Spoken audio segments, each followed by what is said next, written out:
began the process, I just didn't like the regulations because I thought, well, they're kind of nebulous and they don't make a lot of sense. And when we started investigating, what we found is that the plan is really very organized and very well put together. The plan is to move education away from what we have right now, which is traditional education. That's, you have so many Carnegie units, you had 4 classes of math and 4 classes of English and so many classes of history to graduate, to what is called outcome-based education.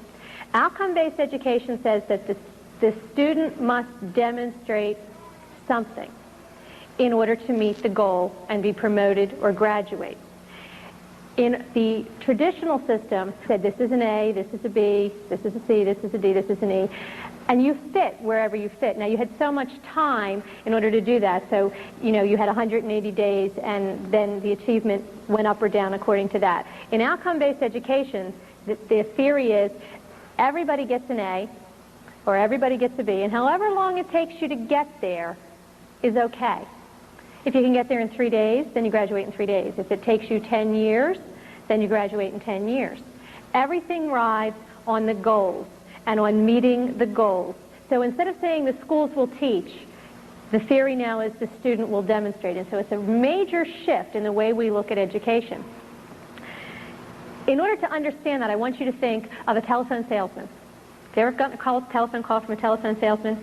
Pick up the phone and the salesman says, "Hi, he asks you 3 or 4 questions. I'm selling purple shoes tonight, so I want to know, are you a shoe owner?" And you say yes or no. And I say, "Do you like the color purple?" And you say yes or no. "Do you buy your own shoes, or does your husband buy your shoes, or your wife buy your shoes, or your children buy your shoes, or does some other person buy your shoes for you?" And you say yes or no. That's my pretest. I have just established the baseline data. Now I know where you are, so I can begin teaching you about why you need purple shoes. That's the pretest. Now that I've established that, I'm going to do my sales pitch, and I'm going to give you 10 reasons why you really, really need purple shoes, and you can't live without them and you want them. That's the curriculum. I have taught you something. I'm done now. Would you like to put that, Mrs. Smith, on your Visa or on your MasterCard? That's the post-test. I am assessing you to see if you have met my goal or not. My goal is that you're going to buy my shoes. You say, "Put it on my Visa." You have met the goal. I'm going to say, "Thank you very much," and you may graduate from this conversation, and I'm going to hang up. You say, "No, you have not met the goal." I am going to say, "Well, why not? What is your objection?" And you're going to tell me, and I am going to remediate you. I'm going to put you through another sales pitch to make you want my purple shoes.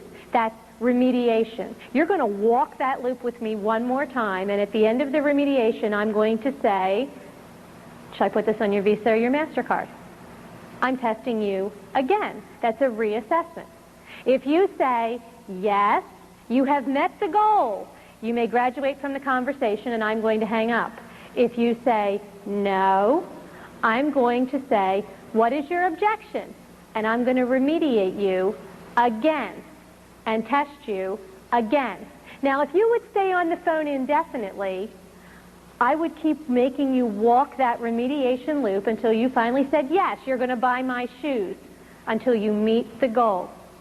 However, in a telephone sales call, you can say, "Excuse me, I've been remediated enough, I'm never meeting your goal," and you can hang up the phone. A child in a classroom cannot hang up the phone. They are going to be remediated again and again and again and again until they meet the goal. That's outcome-based education. Everything rests on the goals. That's the ladder that everything rests on. So when I started getting involved way back in the fall, I looked at the goals because that's what everything rests on. I thought I'd find geography, history, spelling, reading. I found adaptability to change, ethical judgment, self-esteem, family living, proper environmental attitudes, understanding and appreciating others.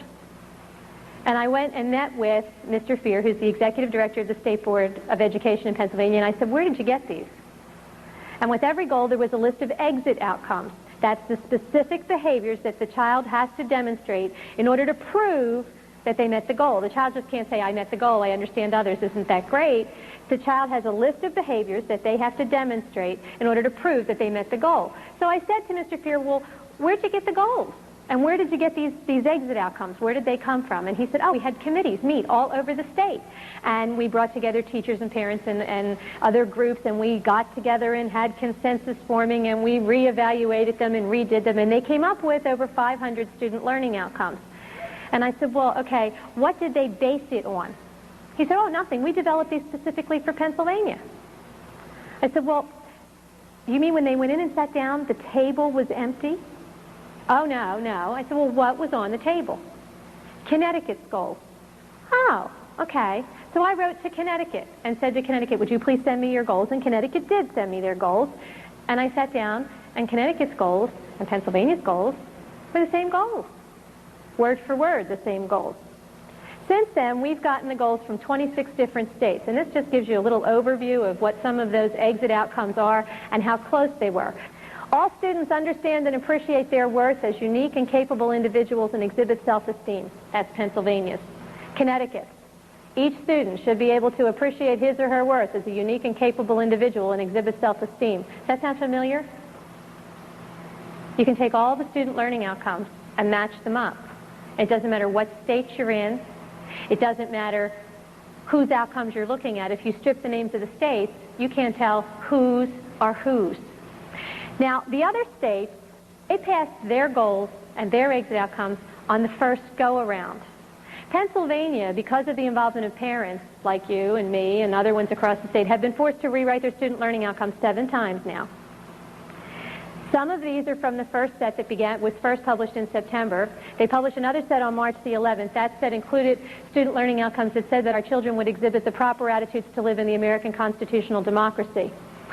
We don't have a constitutional democracy. We have a democratic republic. The State Board of Education got the form of government wrong. So I went on the radio in Harrisburg and said the State Board of Education doesn't know what their government is, much less what attitudes you need to live in it. So they rewrote those learning outcomes on March the 12th. That set lasted 24 hours. They're in their 7th rewrite now of student learning outcomes, and really they haven't changed a bit. They've combined some, they've rearranged some, they've reorganized some, but the exit outcomes are still the same. Now, when you move to outcome-based education, there's a couple questions that you always have to ask. Because every child must demonstrate the goal, that means that, first of all, someone has to set a standard for what is mastery of this goal. How good is good enough? How much self-esteem is enough self-esteem? How much adaptability to change is too much adaptability to change? So first we have to set a standard. Second, I have to test you in some way. I have to do an assessment to find out if you met my standard. Third, I have to remediate you. If you don't meet the standard, I have to bring in a curriculum or an activity or a program that will in some way change your behavior to make you meet my standard. Now, when you look at Pennsylvania's goals, we asked, what standards do you set? How do you test? How do you remediate? The state's response was, well, we're not real sure about that. So we went looking to see, well, what are you doing right now? Well, right now, Pennsylvania gives a test, and has since the 1960s. It was called the Educational Quality Assessment, or the EQA. It was given all the way up until 1989 when it was finally pulled. Each district took the EQA. It was given in grades 5, 8, and 11. Districts were required to write their long-range plan from the results of the EQA test, the Educational Quality Assessment test. In that plan, each district had to say how they were going to change their curriculum in order to make the children do better on that assessment the next time. Now, if you think about it, that makes sense. You know, if you give the same test in every district, and I give it in your district and your district and your district, and you were first and you were second, but